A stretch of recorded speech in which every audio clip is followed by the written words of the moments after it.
As you may or may not know, I used to work for Turning Point USA. I got dropped in the summer of 2017 because they were so unorganized. I was told there would be a chapter at the university I was transferring to in May, but when August came, oh, yeah, that chapter disbanded?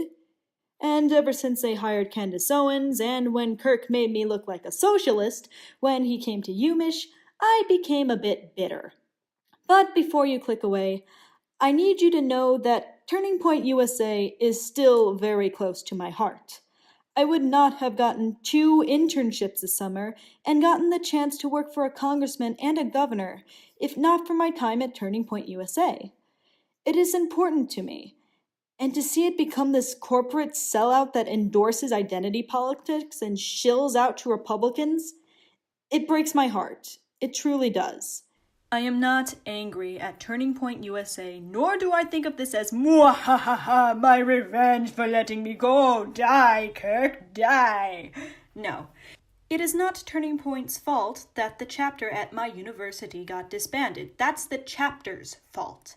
And again, I am very grateful for what they have given to me. But I am doing this because I care about Turning Point USA still. I think that their goal to rebrand conservatism in a way that young people can understand is very important because the American right needs all the PR help that it can get. And no, I am not a lefty. I am a centrist who has worked for not 1, but 2 Republican candidates this summer. So, eat it. So, this is going to be a video where I bring attention to something that not many people have paid attention to. Now, just to let you know, I'm a political science major, not a law major. But after looking into this, I learned that I am not the only one concerned about this. A couple of other journalists and economic/tax experts also have called this out, and I will be citing them in this video. And with that, let's dive in. First of all, what is a 501c3 or 501c4 status? Well, according to the IRS, Section 501c3 is the portion of the U.S. Internal Revenue Code that allows for the federal tax exemption of nonprofit organizations, specifically those that are considered as public charities, private foundations, or private operating foundations. It is how they are able to pay for job training and fly people all the way across the country to Chicago and pay for them to stay in a pretty nice hotel without the trainees paying a cent. I know. I didn't believe that either when they told me that. Being campus coordinator at Turning Point USA is a pretty sweet gig. When I was at job training for Turning Point USA, we were told that this was a 501c3 organization, meaning that we were nonpartisan and that we weren't allowed to endorse, condemn, or say anything about a candidate. Then again, it was January of 2017 and the election just happened, so who was there to campaign for? Kirk emphasized to us that we were not allowed to endorse anyone from the Republican Party. We were just there to talk about conservatism. And of course, conservatism does not equal Republican, as we all know. Turning Point USA's main description on their website is this. Turning Point USA's mission is to educate students about the importance of fiscal responsibility, free markets, and the limited government. Through nonpartisan debate, dialogue, and discussion, Turning Point USA believes that every young person can be enlightened to true free market values. The key word being nonpartisan. In the student chapter handbook, it says, Turning Point USA is nonpartisan and will never partake in campaign activities of any kind, such as advocating for a specific candidate, making political phone calls, encouraging students to participate in campaign events, etc., etc. Turning Point USA does not associate with any political party. We also focus strictly on economic issues, no talk about abortion, gay marriage, etc. When I was still a part of Turning Point USA, Kirk described us as more conservatarian. And the values we had back then truly showed. If you can see here, Look at some of these posters that we used to have. So when you look at it from the outside, it seems totally okay to be 501c3. Organizations like YAF, or as I sometimes call them YIF, and YAL are also 501c3. But where is the conflict now? What violates the 501c3's rules? Well, here are the two statements that I think Turning Point USA violates. An organization must be organized and operated exclusively for exempt purposes set forth in Section 501c3, and none of its earnings may inure to any private shareholder or individual. In addition, it may not be an action organization. For example, it may not attempt to influence legislation as a substantial part of its activities, and may not participate in any campaign activity or against political candidates. Public statements of position, verbal or written, made on behalf of the organization in favor of or in opposition to any candidates for public office clearly violate the prohibition against political campaign activity. Violating this prohibition may result in denial or revocation of tax-exempt status and the imposition of certain excise taxes. Voter education or registration activities with the evidence or bias that A. would favor one candidate over another, B. oppose a candidate in some matter, or C. have the effect of favoring a candidate or a group of candidates, will constitute prohibited participation or intervention. So, what makes Turning Point USA violate this? Well, it's a few things, but their main violation is, of course, their endorsement of Trump. The thing they told us not to do at job training in Chicago 2017. The thing that makes them very partisan. Where is my proof, you may ask? Kirk has major ties with Trump and the Trump campaign. Kirk and Candace Owens totally have connections to Trump and have even gotten to meet him and have gotten endorsements from him. They advocate for the wall as well as many Republican-only points that they claimed not to do in the handbook. So that's another uh-oh for you. Kirk has also worked as a youth outreach specialist for Trump's campaign, and Trump's family have spoken at countless Turning Point USA events. Charlie Kirk also volunteered for Trump's presidential campaign for 2 months. Kirk has constantly praised Trump and his family, and the Trump administration has even appeared with Trump on a few television shows. But hey, it's okay for a person to have preferences. We all know that the YAF people all vote Republican, and we all know that the YAL people vote Libertarian. What matters is that they aren't using Turning Point USA to endorse the candidate itself. Ask us, Charlie and I were doing interviews, like, what do you want the kids to learn? I love Trump. I know I'm in a room full of people that love Trump, right?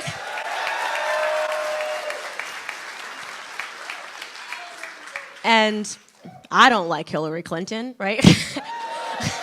Human trafficking, the sex trafficking is a huge issue in America, and it's only getting worse. What underreported from the Trump administration is his crackdown on sex trafficking. Thanks to the President Trump and Congress, they shut down Backpage.com completely and totally. They've convicted thousands of these child sex traffickers. It's the biggest middle-class tax cut in American history, but it's also the biggest young person, essentially the millennial tax cut. So talk about the amazing economic benefits that we're seeing thanks to the tax cut package that you championed and you successfully got through Congress. That's right, and you said you would get rid of two regulation for every one, and I think it's now 22 for every one, thanks to your leadership with that. Turned out to be it's 22 absolutely for amazing. It's amazing. Shifting gears for a minute here, one of the other things that you've done so successfully during your campaign and presidency is crush political correctness. Look, the president has a willingness and a pen ready to sign these bills. We need Republicans in Congress to step up and fulfill the Trump promises and the Trump agenda. I will say this, though. Where he has been able to make decisions, He's the first president in American history to be attacked by the media for keeping his promises. You look at moving the embassy to Jerusalem, withdrawing from TPP, right, the massive deregulations we talked about, the canceling of the Iran deal. When the chips are down, President Trump says, "What did I say on the trail? What did I promise voters?" Because he's not owned by donors, he's not owned by elites. He was put there by voters, the American people. So today marks 500 days. He still has 962 left in his term. No. What are you talking about? He has another 4 after that because he's going to get convincingly reelected. Uh-oh. And it is not just limited to YouTube. Look at Turning Point USA's official Twitter and YouTube.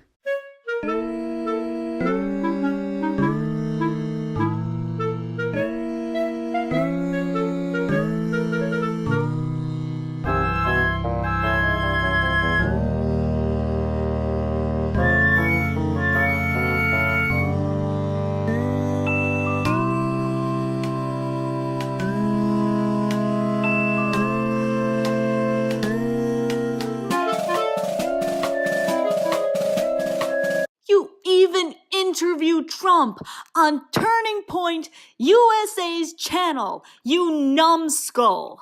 Yeah, thank you, Mr. President. We're fighting for you, and we can't wait for the next 7 years. So thank you so much. That'll be great. Thank you. Thank you.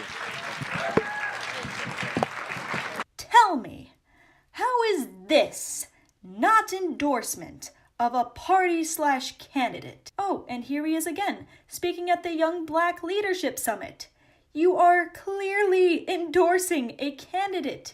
You should not be considered non-profit. He also does all of this while simultaneously degrading Democrats and members of their party. Another thing that it says not to do in the IRS rules. At one point, he said he was considering selling a shirt that said, "Bring back ISIS, vote Democrat 2018. That's pretty partisan of you. Don't get me wrong, I enjoy putting them down too, but you are given freedom from taxes. And this is violating the agreement that you signed. But it says we just can't advocate for candidates or against candidates. We're not doing that. Nancy Pelosi is going to have to run again at some point if she wants to keep her job. It also says a group of candidates, which one could argue a group could be considered a party.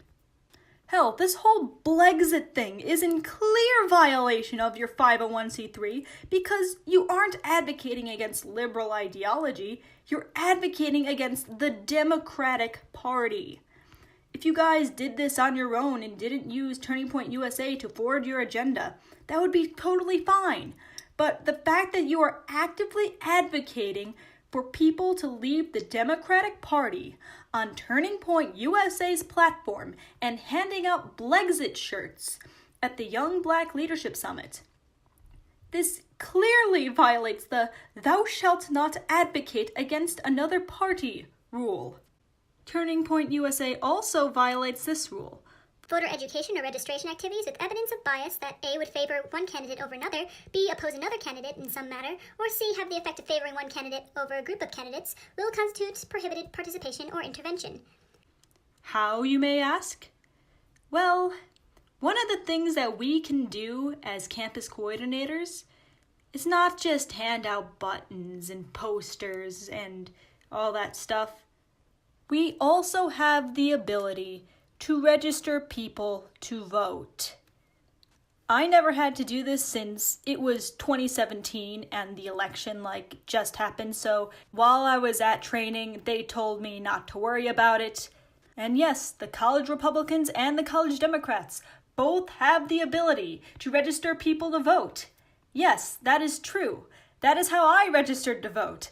I actually registered to vote with one of the college Democrats that was standing outside my dorm, even though I didn't vote Democrat. But there is a big difference. Neither of those are 501c3 nonprofit organizations.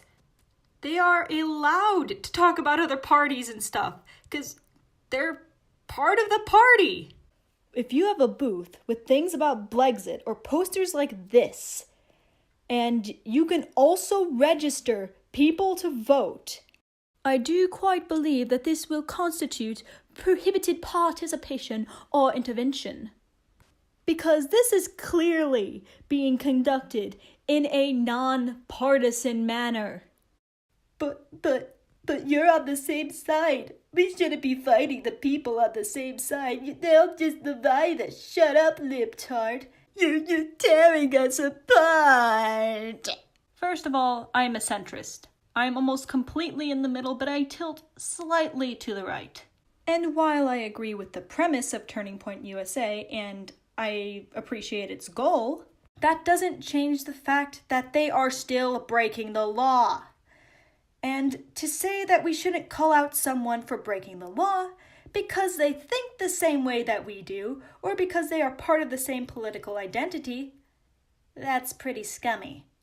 Seriously, that's kind of like Hillary Clinton kind of scummy. When Trump wanted to pardon Rod Blagojevich, do you think that the Illinois Republicans should have just shut their mouth because he's on their side? No! Rod Blagojevich is a shitty person. So the Illinois Republicans said, "Nah, we know more about this guy than you do, so eat our Chicago sausage." When Ajit Pai overturned net neutrality, a thing that wasn't even a problem, did the conservatives just stay quiet because he's one of us? No! We ridiculed him like everyone else. When you do scummy things, you get punished. That's how justice works.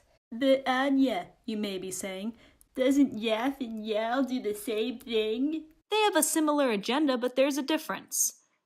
YAF, while a conservative organization, is different from Turning Point USA. YAF worships their Lord and Savior, Ronald Reagan. Their official YouTube and Twitter do not mention Trump or endorse him. They may reference him, but they don't endorse republicanism specifically. They endorse conservatism and, most importantly, Reaganism. All of their stuff is Reagan-related. Okay, they mention Trump every now and then, but they don't outright endorse him and interview them on their channel. They may bring pro-Trump people like Crowder on, but their brand of conservatism is old-school conservatism from the Reagan era. The big thing is, they do not endorse Trump head-on. Now let's look at YAL. Young Americans for Liberty is a libertarian group. So if they were violating their 501c3 or 501c4, they could probably get away with it because no one cares about libertarians. But I want you to take a look at the YAL Milo Yiannopoulos incident. In May 2017, National Field Director Ty Hicks urged chapter leaders not to invite Milo to speak at YAL events. This is because of a chapter at UCSB who hosted Milo at an event because back then, if you were with YAL, you could get Milo for free. And why was this an issue? Milo promoted Donald Trump. The field director believed that Milo's Trump promotion could jeopardize the national organization's 501c3 nonprofit status. That event proceeded with Milo asking audience members to address a cardboard cutout of Trump, and the chapter members wearing MAGA hats and carrying Milo into the event on their shoulders. If that could have gotten YAL's 501c3 status revoked, then the IRS is going to have a heyday with Turning Point USA. Now, I know there might be some loopholes in this, but as far as I'm concerned, Turning Point USA clearly violates the 501c3 terms and conditions and are clearly endorsing Trump and the Republican Party. So I guess it's time to add Turning Point USA to that 50 wacky ways that the government spends your money book, Kirk. The end.